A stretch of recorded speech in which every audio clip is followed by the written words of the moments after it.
Today we solve arguments from our favourite sitcoms, Seinfeld, How I Met Your Mother, and Schitt's Creek. And we're joined by our brilliant clown comedian friend, William Boyd. Hello, thank you for having me. We start with the kiss hello from Seinfeld. Hi, Jerry. So the big thing from this one is how friendly do you get with your neighbours? I've been in a situation where I got too friendly, but I'd love to first hear what you fellas have to think about this one. Obviously, you don't have to kiss your neighbors if you don't want to, but I might be the bad guy here, and I don't get too friendly with my neighbors. I got places to be, and normally they're just the people that I don't vibe with. Like maybe there'd be a unicorn chance that they're just like me, but usually that's not the case. Yeah, most of my neighbours in the past have either hated me, I've never met me, or I've had one that we were on hug terms. Like hug terms. Yeah. How long did it take you to get the hug? She was like French. She'd always be like having a long cigarette, be like, Willie. Like, oh, come here, Anna. Mr.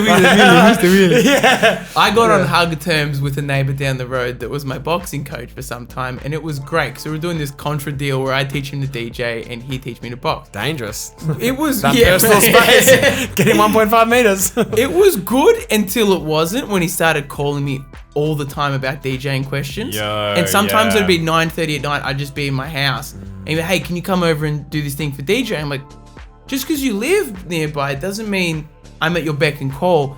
And that got to a point of way too familiar. And so now I swear against it. You haven't crossed that neighbor to friendship barrier, and he clearly didn't know that. We were buds. We were buds in his eyes for sure. And we were until we weren't, until it was too much. Okay, yeah, so this is the same thing with my old neighbour Anna. So she used to bake me like goods and deliver them to me to my door. Yeah. It started with like a coffee. It always starts with a coffee. It started with a coffee, and then it was like a coffee and some biscuits, and then it got to a stage where it was her birthday. Like it was her birthday. She made herself a birthday cake and gave it to me to eat. And I was like, oh, I'm not sure about this. That's weird. So, no, and it's scary because they have immediate access to you and they know right where you live and sleep.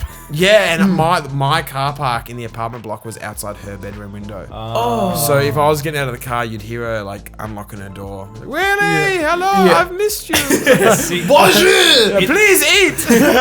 I would say comfortably, we've definitively said here, don't be friends with your neighbours.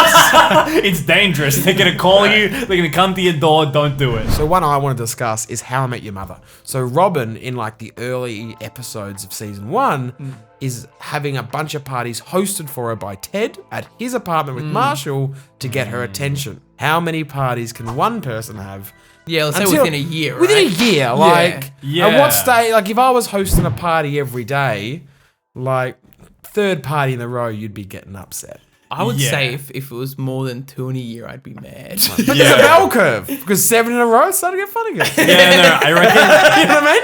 And then it will die again, it'll get good again. Like, I reckon in a year you get your birthday and you get one season. Like you get to, Okay. you get to throw a Halloween, an Easter, a Christmas. You only get to pick one, but you get that on your birthday. Yeah. Right. What do you, because I'm sure you throw way more than that. I'm not the party guy. You're the party guy. I walk into this studio and Mikey goes, oh yeah, Will's the party guy. What's your number here? Would you say per year is a safe amount for one housemate? Because consider there are other housemates within this house and How I Met Your Mother situation. I would go a different analytic. Okay. I would not go based party, I'd go based on attendees. I'd say that my housemate, Patrick, is allowed to invite 150 people to my house throughout the year. So that's Okay. about 2 parties. So, like- he could stretch it out to 4 if he wants though, but then each party there's less of a cleanup for me to deal with. Okay. So it's like you get you Okay, could have like yeah. 3 50-person parties Yeah, in a year. or one baller, like Or 150. You blow the roof off for one night, like whatever you want. Consider this if you're living with, was it 3 people and How I Met Your Mother? That's, the maths there is fading on me. It's 450 people in your house within 1 year. Yeah, no, but I would argue it's based off like when you move into the house with someone. Like if it's When does the calendar year start? Are we going off financial year or we go If you move in September, you have to like divide the like other time of the year from the metric. Maybe you get like 170-person party. God at that forbid we point. go off dog years. Like, mate, that'd be unreal. Maybe there's a compromise here. Maybe it's to do with housemate communication, and you're only allowed to have one party per quarter, and it's up to the house to figure out. That? So maybe there's a few birthdays, but then you all invite all of your individual friends to a seasonal party of some kind. Okay. Yeah. I like that. Yeah, I agree with that. One seasonal party, one big one. Yeah. But you can't have either within a 2-week period or a recycling bin pickup. That's so important. Like the bin must be empty before the next group of people arrive. Yeah, true. A gentleman's agreement. So the last argument I'm bringing to the table is from Schitt's Creek. The entire family moves into a motel room, and in the very first episode, siblings David and Alexis fight over which bed is whose. So I want to bring, what room can you pick when you move into a share house with people? Who gets what room? And I think the argument, if you're moving into an existing share house, you just move into the worst room and you make your way up the ranks as people move out. people move out. Yes. But I'm saying in a brand new share house. You climb that ladder, baby. You climb that corporate ladder. But brand new Break share up some house. relationships, you get the way to the top. Brand new share house. slate. Yeah, I get what you're saying. Gotcha. The obvious one we'll rule out here is if one person's done all the work to find the house themselves. If it's not a community effort, they get penthouse suite for sure. Yes. First dibs on the finder, huh? But now if it's everybody's equally going on the hunts together every Saturday, they're going to the open houses. Do you leave it to chance or do you leave it to just rite of passage? And what is the rite of passage here then? Is it age? I'd leave it to a sock wrestle. See, there's also room logistics. The way that I've done it in my home is the person who got the smallest room got the car spot, and the person, someone got the biggest room, but they had noisy neighbors above them. And then I got the medium room, and I've got no noisy neighbors above me.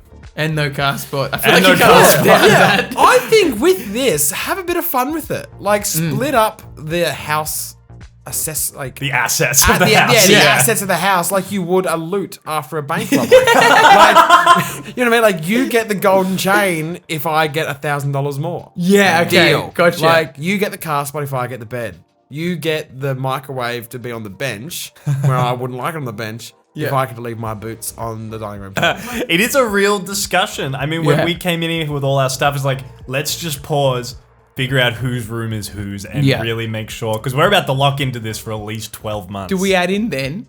Do you pay extra? Yeah, I've the room and the seen bathroom? people who measure like square meters, and based on the square meterage, come on. it decides how much rent they pay. How miserable do you have to be in your life to measure a room? If it's like drastic, I want my $4.20. Like, if it's like they get the entire upstairs area, let's say, and they've got a rumpus room attached, sure. Yeah. if they get a level of the house, then yes, you can pay a bit more.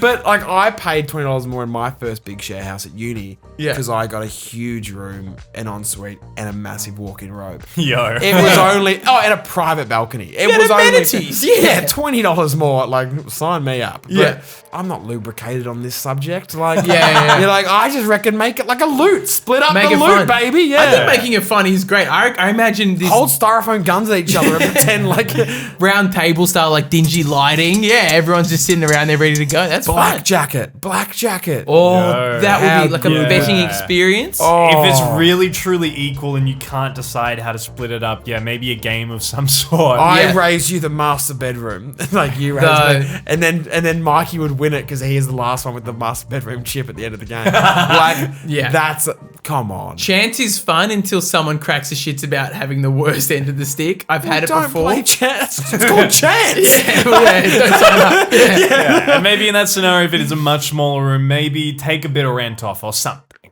Yeah. But as long as everyone agrees, like you have in that situation, you have to find a compromise. Otherwise, you got resentment for 12 months. I think they'll like that. End of the day, if you just put everything, every amenity that can be divvied up, every bit of space, On maybe. a piece of paper, and then there's an equal split to it. Love that. And if you're David and Alexis, maybe just move the beds away from the door where they think they're going to get murdered in the episode. Yeah, fair. Yeah. That's- Or just don't sleep. Just don't sleep. Yeah. And that's every sitcom argument solved. Yeah, that's been Catch the us shout. for part 3. And this is Will Boyd Will. Tell people where they can find you at your home. I live at. And make sure to tell someone you love them today. Bye.